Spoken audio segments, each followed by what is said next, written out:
Kembali lagi, sumpah sorry.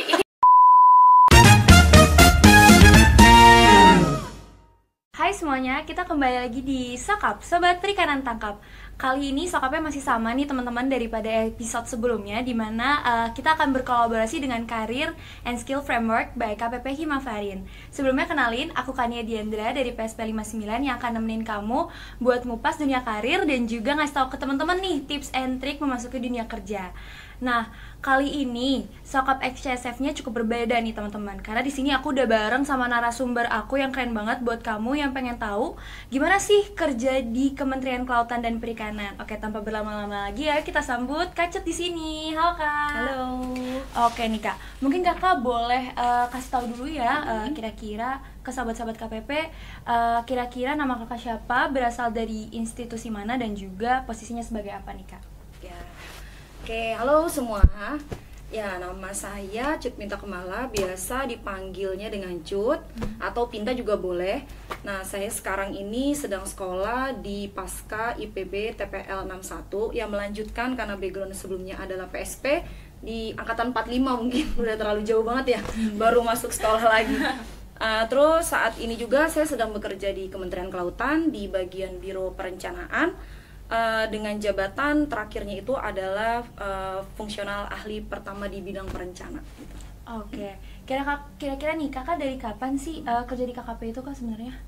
Di KKP tuh tahun ini nanti per bulan Maret kemarin udah 10 tahun. Oh, 10 tahun. Ya, udah lama. Jadi ya. awalnya itu sebenarnya dari tenaga kontrak dulu 1 tahun. Ya itu ini langsung cerita aja ya. Boleh, boleh. Kenapa bisa masuk KKP. Jadi sebelumnya kan nggak di KKP, masih di bidang perikanan juga.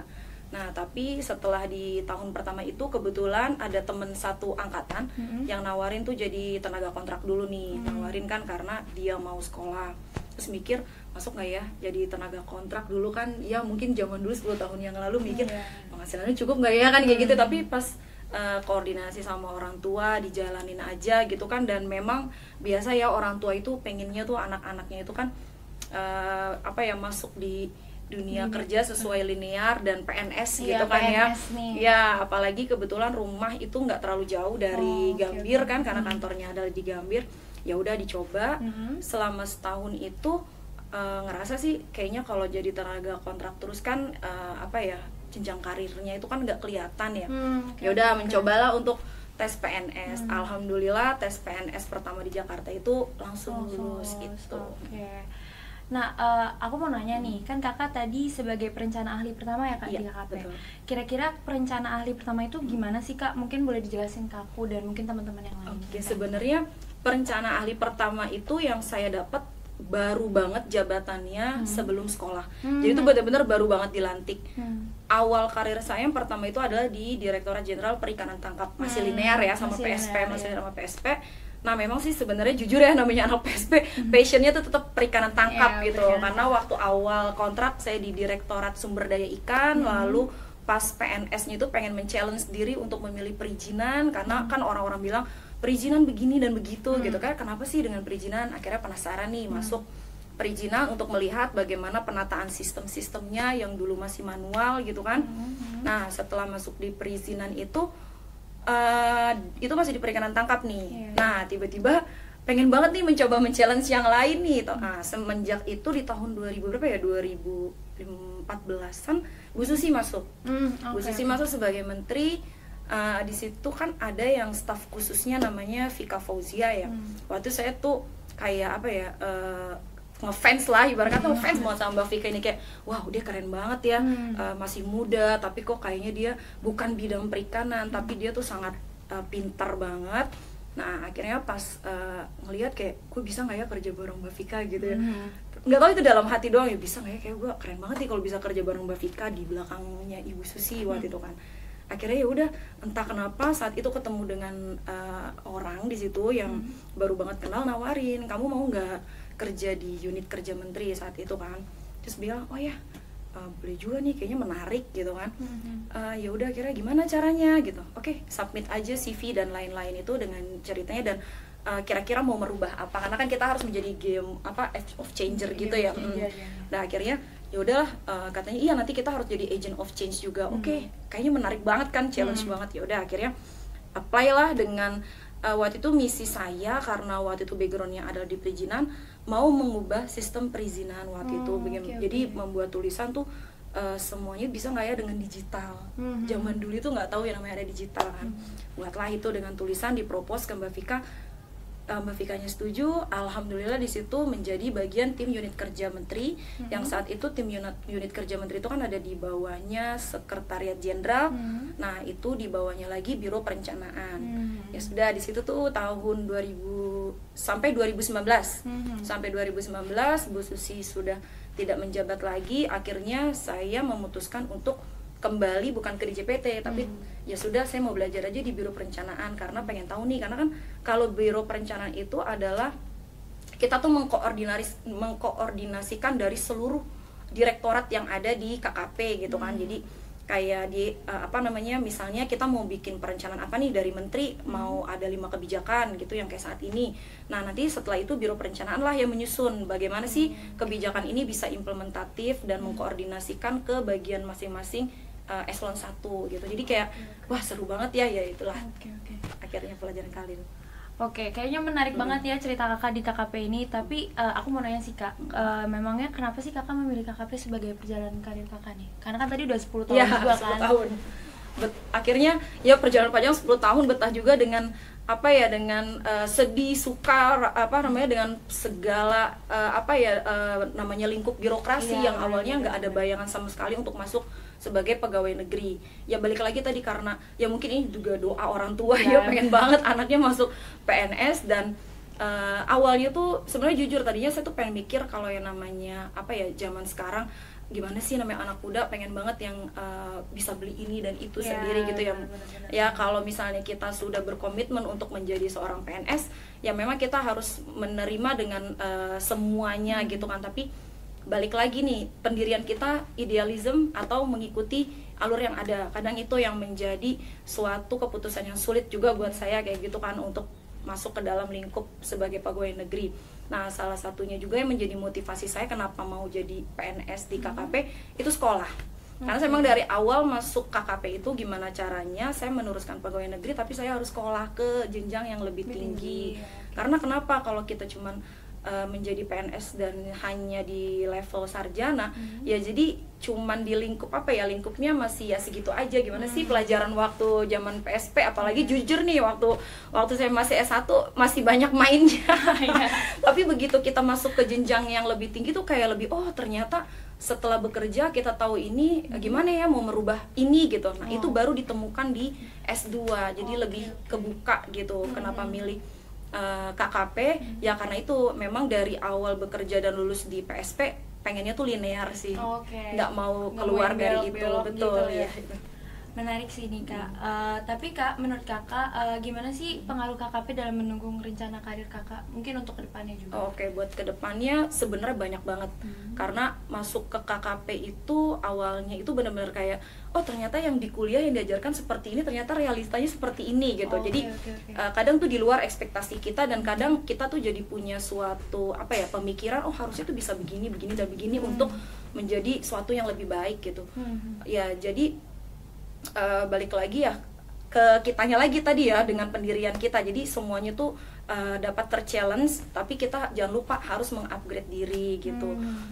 Tadi tuh kalau misalnya saya bilang tuh benar-benar waktu itu titik terendah saya dulu masuk di PNS itu di tahun ketiga saat waktu awal-awal masuk karena benar-benar kaget banget yang tadinya kuliah sampai masuk ke masuk dunia kerja. Ternyata seperti ini yang namanya level orang itu punya watak dan karakter yang beda-beda, tapi ada nyamannya juga di lingkungan KKP tuh orang-orang itu sangat waktu itu kebetulan ya ini rezeki juga dapat teman-teman tuh yang mensupport sama mau ngajarin kita yang tadinya nggak bisa sampai ternyata begini. Misalnya dulu nih kita cuman pakai analisis dengan Excel yang biasa doang ya sum apalah, tapi nggak setelah masuk KKP apalagi dulu saya di tim unit kerja menteri yang bergabung dengan orang-orang itu expertnya dari luar ya, dari teman-teman tim luar yang bukan PNS karena saya gabungnya dengan teman-teman yang non PNS ini.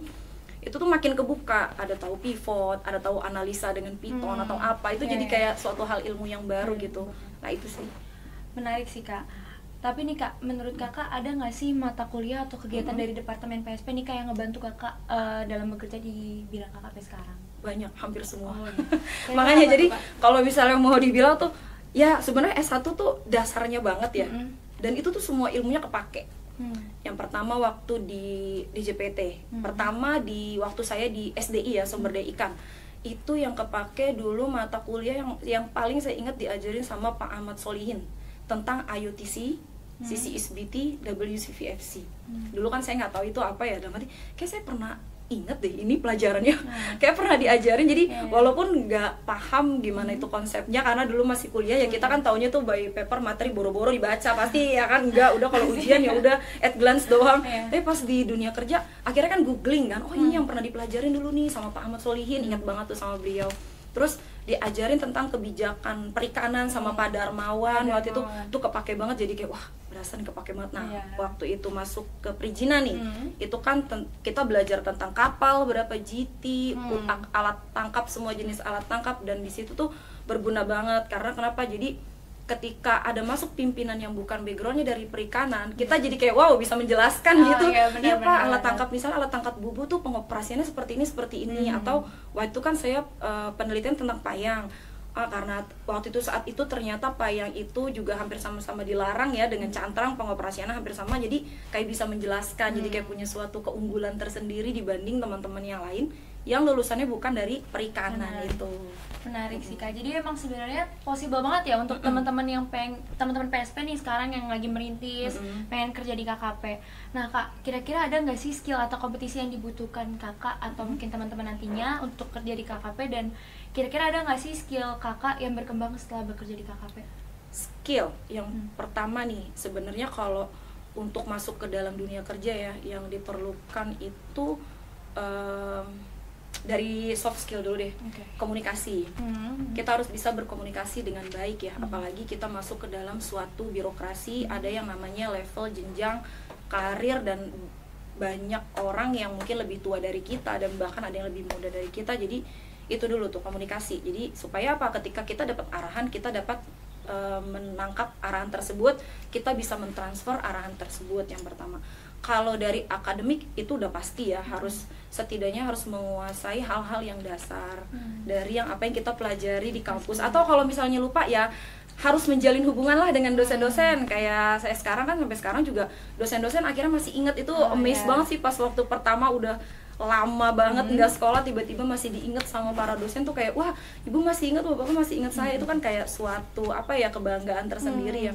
Nah itu komunikasi penting banget yang harus punya oleh kita saat masuk ke dunia kerja. Terus harus punya skill analisis juga, dimana tuh data analisis itu, kita kan data banyak, pemerintah itu pasti berhubungan dengan yang namanya data. Buat suatu kebijakan itu dengan data, buat satu perencanaan itu dengan data.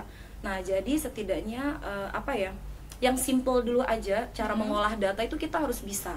Jangan sampai gini, dulu kan saya pernah nih, saya punya data logbook. Coba kamu analisa bagaimana produktivitasnya, bagaimana CPUE-nya. Nah saat itu kan baru banget lulus juga ya, kayak pernah tahu nih CPUE, tapi gimana ya hitungnya gitu kan. Akhirnya buka-buka buku lagi, nah berguna tuh materi-materi materi-materi pula, saya buka lagi, oke gini, ya udah tinggal dirumuskan dalam Excel. Akhirnya kan awalnya masih manual, ternyata ada temen yang ngajarin kalau mau cara cepat seperti inilah, banyak gitu. Nah itu jadi coba kalian harus bisa tuh yang namanya analisis data, karena ketika misalnya nanti ada interview kan itu menjadi satu hal yang unggul ya. Itu sih.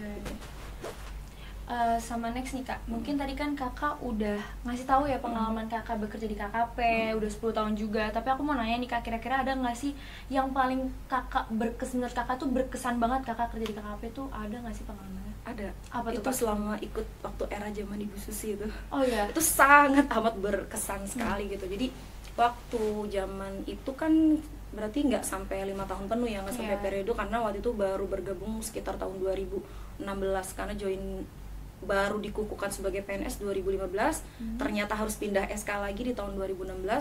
Nah saat gabung sama tim unit kerja menteri itu tuh pengalaman yang luar biasa banget, karena benar-benar tuh pikiran kita terbuka bagaimana itu yang namanya birokrasi top down level gitu. Karena unit kerja menteri itu kan bagaimana kita itu harus bisa mengkoordinasikan, mentransfer arahan dari menteri untuk ke eselon 1 yang lain ya di situ. Itu tuh sampai dulu tuh pernah ke Natuna, kan itu jauh banget ya, harus pakai pesawat yang kecil, itu selama 2 minggu untuk kita melihat bagaimana sih mata rantai bisnis untuk bisa SKPT itu berdiri.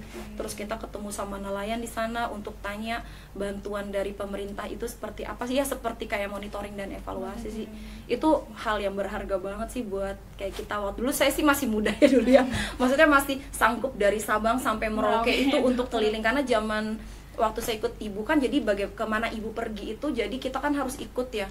Dulu misalnya ibu ke Tegal, kita harus ikut ke Tegal, kita harus lihat dulu sebelum ibu sampai, kita harus sampai dulu di sana melihat kondisinya seperti apa, baru nanti infokan nanti yang memungkinkan seperti ini program yang berjalan apa. Jadi kita harus bikin kayak brief note gitu gitu.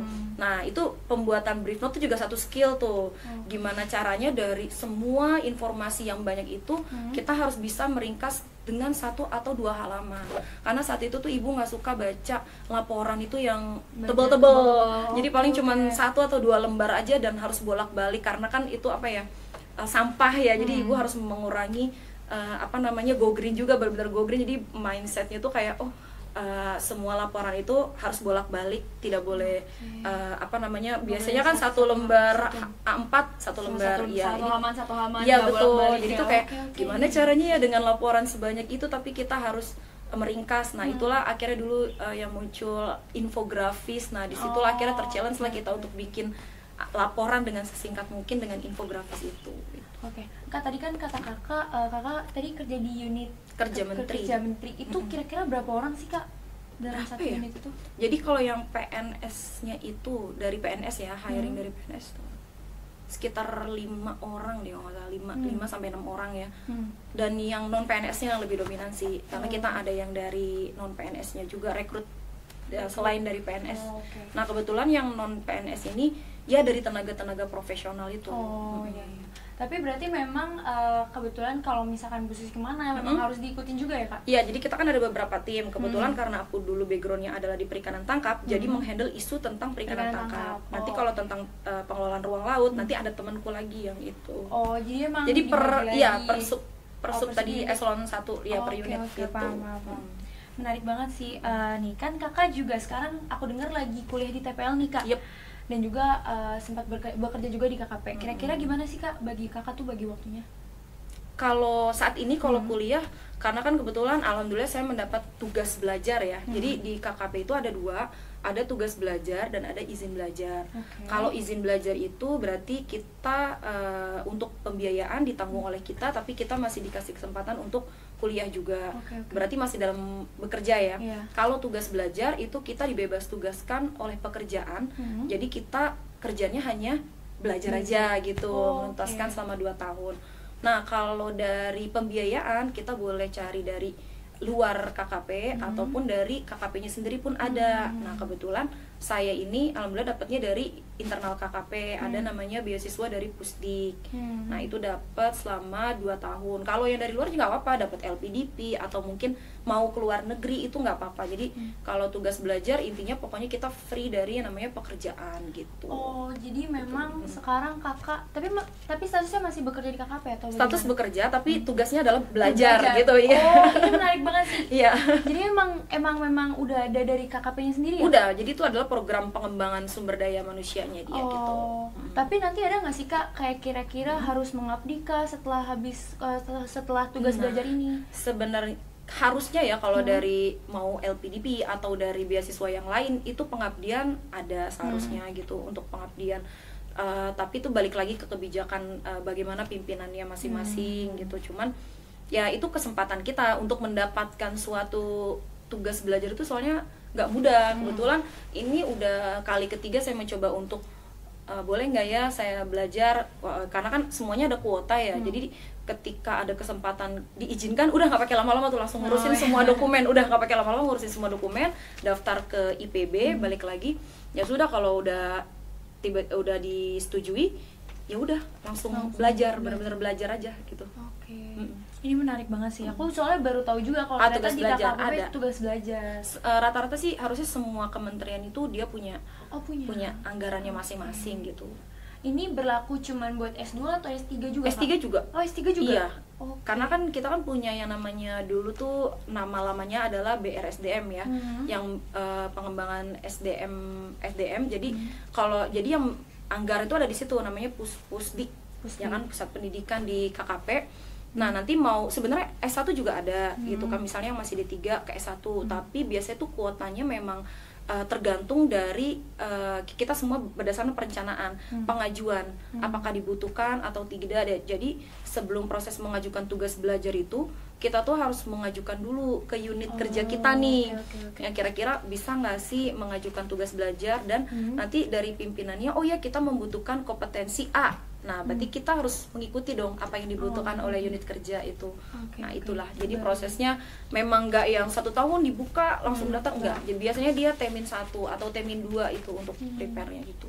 Tapi emang tiap tahun itu selalu ada, Kak? Harusnya ada, cuman sepertinya kalau tahun ini karena ada efisiensi ya, jadi masih belum. Oh, masih belum buka memang belum. Tahun ini.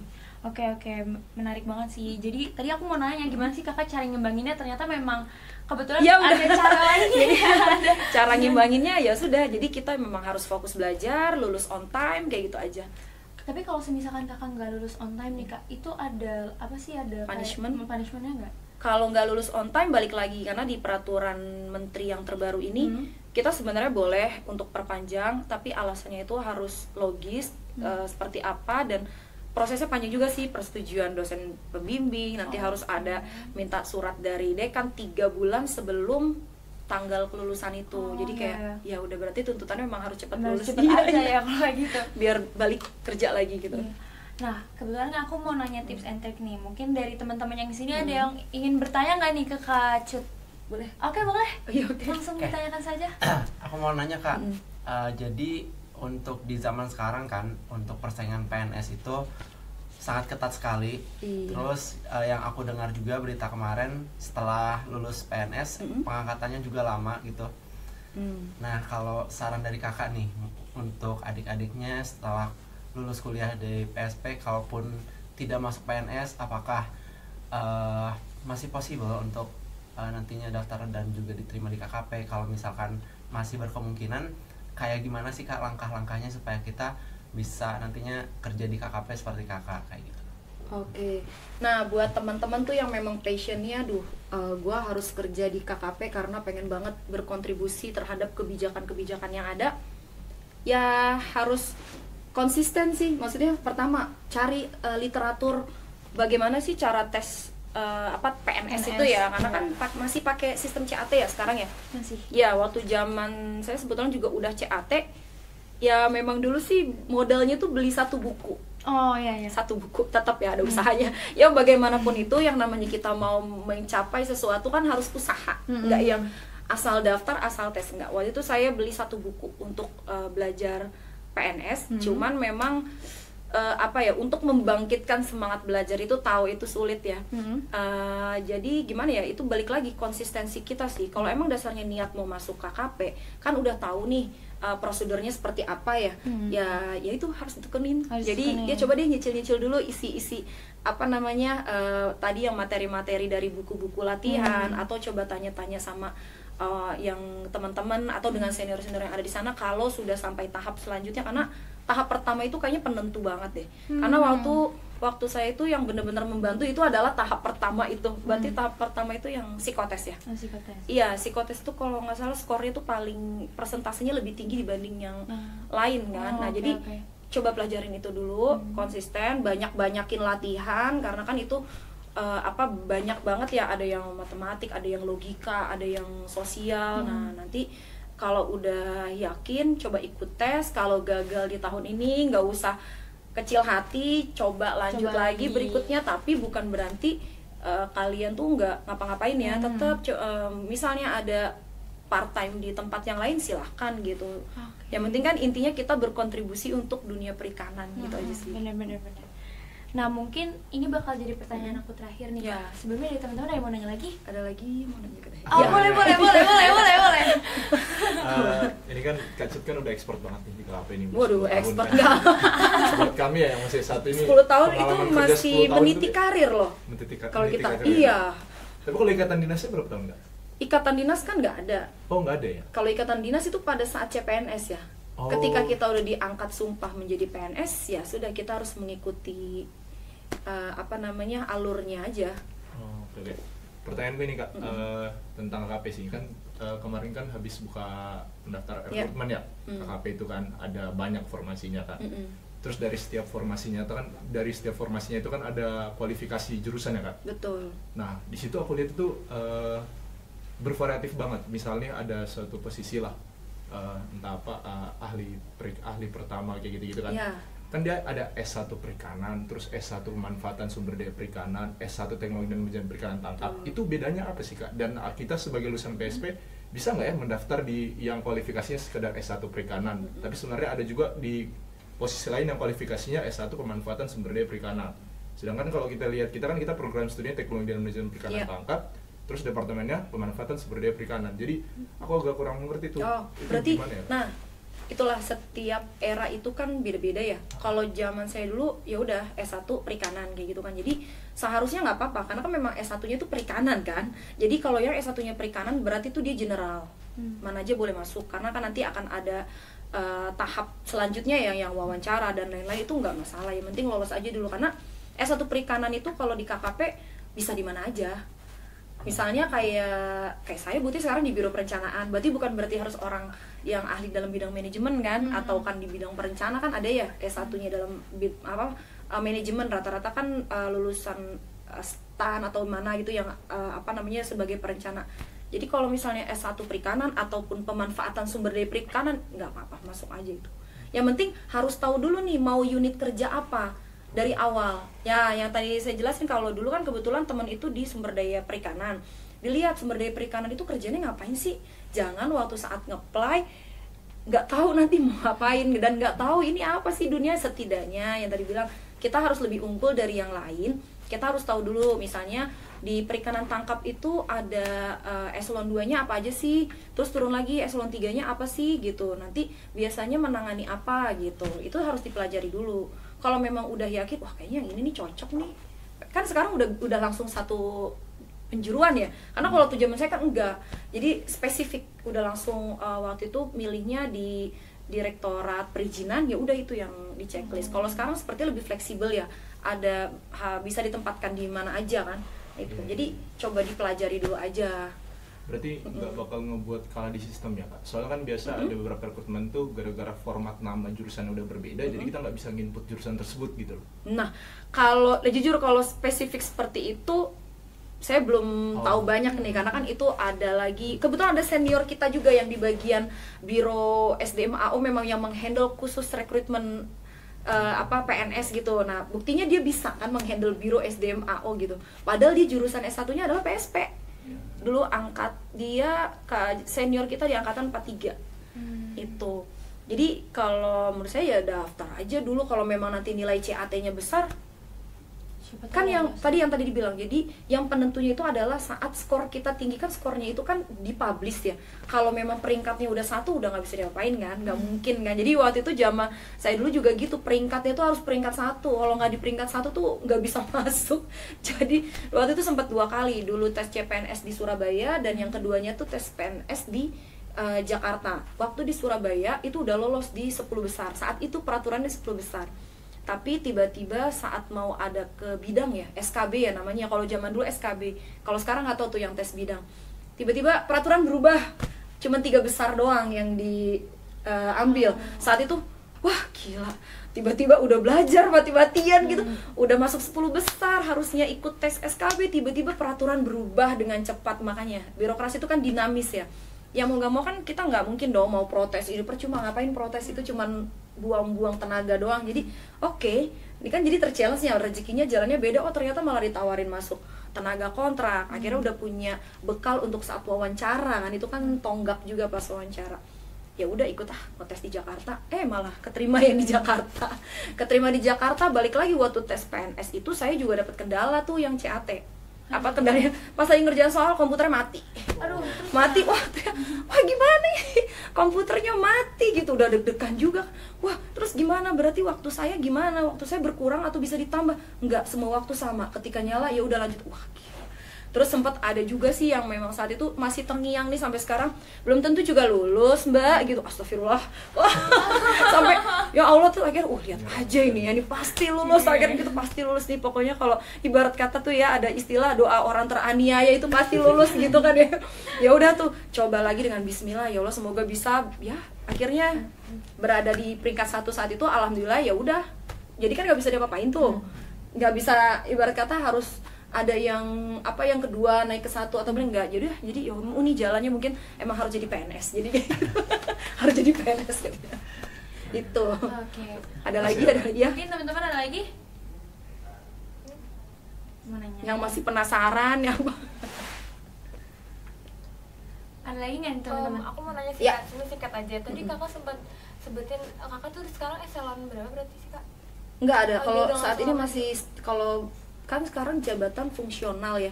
Kalau saya tidak menjabat sebagai struktural, jadi masih kalau disetarakan masih staff. Karena kan sebagai jabatan fungsional ahli pertama juga baru banget dilantik saat sebelum sekolah. Ya jadi itu sebenarnya kenapa bisa sekolah itu suatu strategi. Saat itu kan saya masih struktural sebagai analis kinerja. Ya pokoknya ini jabatannya berganti terus ya, dari yang SDI terus analis di perikanan, tiba-tiba berubah menjadi analis kinerja, dan akhirnya karena mau sekolah, kita kan kalau sekolah itu harus menyusun ini ya tata karirnya untuk menaikkan golongan kan. Nah akhirnya di saat itu gue harus ikut tes fungsional pertama. Nah ikut tes, alhamdulillah saat tes itu lulus, langsung submit kuliah. Saat itu juga ternyata dilantiknya nggak lama, cuman aku doang yang saat itu dilantik sebagai perencana ya kan, karena itu kita harus cepat. Kalau misalnya kita komunikasinya bagus, kita tektokan sama lintas unit kerja yang menangani, insya Allah sih semuanya berjalan baik. Karena ada juga pengalaman saat itu teman yang mau sekolah tapi terhambat karena jabatan fungsionalnya tidak bisa diakui saat itu karena belum disumpah. Nah kalau saya kan misalnya udah sekolah nih, begitu nanti masuk dunia kerja itu udah bisa mengklaim S2-nya, jadi nanti bisa langsung ke golongan yang berikutnya gitu. Jadi sekarang tuh antara struktural dan fungsional memang tergantung. Ada yang menjabat sebagai fungsional madya misalnya, tapi belum tentu dia menjabat sebagai struktural. Tapi ada yang menjabat sebagai fungsional tapi dia juga merangkap sebagai struktural. Itu karena jabatan struktural itu kan memang yang diangkat sumpah oleh pejabat terkait ya gitu. Jadi kita bisa memilih jenjang karir mau yang mana gitu. Tapi kalau misalnya pimpinan ibarat kata udah mengutus bahwa kamu harus menjadi kepala ini dan kepala itu, ya mau nggak mau kan kita harus menjalani itu. Itu. Lanjut pertanyaannya. Ya, oke. Aku mau nanya lagi. Ini kak, ini kan aku melihat kan kakak sebagai pekerja di pemerintahan, terus kuliah lagi juga kan, belajar lagi. Aku mau tanya kak, apa sih pengaruhnya tingkatan pendidikan S1, S2, S3 sama golongan dan jabatan di kementerian, di pemerintah? Oke, yang nyata nih. Iya. Yang nyata pasti pada tahu apa nih? Gaji. Itu jelas Kak. Gaji itu yang sangat paling nyata, yang ibarat kata karena dunia PNS itu nggak kayak swasta yang dapat bonus tahunan bisa 10 kali lipat, 5 kali lipat, nggak. Dunia PNS itu paling cuma ada gaji 13 sama gaji 14 ya, itu doang. Jadi kalau misalnya kayak kemarin nih saya udah dilantik menjadi fungsional pertama, alhamdulillah naik gaji karena ada dari disetarakan dengan jabatan fungsionalnya itu. Tapi kalau kita memilih untuk struktural, berarti kenaikannya hanya berkala di 2 tahun sekali aja. Nah itu. Jadi yang membedakan adalah yaitu motivasi kita. Kalau mau naik gaji, kita harus mengupgrade diri supaya kita bisa mengikuti perubahan dinamika. Karena kalau misalnya jadi jabatan fungsional perencana nih, mau nggak mau kan kita harus punya tanggung jawab untuk menjadi perencana, membuat suatu dokumen-dokumen itu. Jadi kita harus challenge juga sih, bukan berarti jadi jabatan fungsional perencana yang penting gaji gue naik, nggak gitu juga. Karena ya udah ntar stuck di situ aja kalau kita nggak ikut ujian kompetensi berikutnya. Karena kan ada pertama, ada muda, ada madya, sampai nanti ke utama. Nah yang ke utama itu udah yang level paling mentok lah itu istilahnya. Gitu. Jadi emang kalau mau naik level di situ tuh ada ujian. Iya ini kan pertama nih ujian, nanti beres sekolah mungkin insya Allah aku mau coba langsung ikut ujian kompetensi muda. Kalau nanti di ACC ya udah berarti ntar naik ke jenjang muda gitu. Jenjang muda naik berarti golongan nanti kan ikut naik kayak gitu. Jadi kita harus punya strategi ya, maksudnya nggak cuman di pemerintahan, atau nggak cuma di swasta, tapi di pemerintahan kita harus punya strategi, kita tuh maunya kayak gimana, mau yang kayak biasa-biasa aja kah, atau mau yang luar biasa. Kalau mau yang luar biasa berarti harus ada effortnya. Tapi kalau mau yang jadi pegawai yang biasa-biasa aja, ya udah ikutin aja apa ya, kayak business as usual aja, tiap hari begitu aja kerjanya. Jadi kalau kalian kan masih muda ya janganlah. Kalau bisa nih otaknya harus di-generate, bener-bener di-generate itu. Berarti nanti kalau udah jadi menteri jangan lupain kita ya, Kak. Waduh, kalau itu kayaknya, nah sejujurnya sih sampai ke jenjang itu belum ada. Kalau off the record dari ini ya, emang agak dilema kalau sebagai ibu, apalagi karena aku udah punya anak ya. Sebagai ibu tuh dilema, karena kan punya anak, punya suami yang bekerja di swasta, jadi kemanapun itu suami ikut kan kita harus ikut. Nah kalau suaminya nggak ada di saat ini berarti kan harus pindah, jadi keputusan mau resign atau mau lanjut. Nah itu adalah challenge yang berikutnya lagi. Iya, semuanya pokoknya hidup itu pilihan, kalian mau memutuskan hidup kayak gimana ya harus ditatanya dari sekarang. Jangan pas udah masuk kerja kalian baru nata, nggak ada. Itu pasti rata-rata tuh ya udah yang biasa-biasa aja gitu. Oke, menarik banget. Nah ini aku bakal ada satu pertanyaan terakhir sih Kak. Terakhir lagi nih, tadi terakhir. Bener-bener terakhir ya teman-teman. Iya. Jadi aku mau nanya nih ke kakak, kira-kira ada nggak sih tips and trick kakak buat teman-teman dan teman-teman di sini banyak banget nih kayak yang tertarik masuk KKP dan juga aku kayaknya juga pengen tahu gimana sih Kak tips and tricknya untuk bekerja di KKP. Buat bekerja ya itu tadi apa ya, kitanya harus ulet, ya kan, harus rajin cari informasi, jangan sampai ketinggalan informasi. Apalagi sekarang udah di dunia digital, kita bisa mengakses informasi seluas-luasnya. Beda waktu zaman saya dulu, benar-benar harus nanya SMS dulu ya ke teman-teman senior.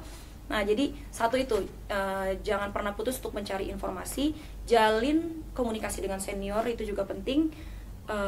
Terus apa lagi ya? Belajar yang rajin ya. Jangan pada belajar yang rajin, udah itu aja sih kuncinya. Oh iya, sama IPK. Karena kenapa tuh Kak? IPK-nya tolong banget ya, at least minimal ya 3.0. Tapi jangan bener-bener titik O ya. Ya jadi semangat untuk IPK yang lebih tinggi, karena itu kan udah menjadi satu syarat juga. At least kalau nanti kalian nggak keterima di pemerintahan, kalian punya bekal untuk kerja di yang lain, NGO atau apa, itu kan banyak juga terbuka buat perikanan gitu.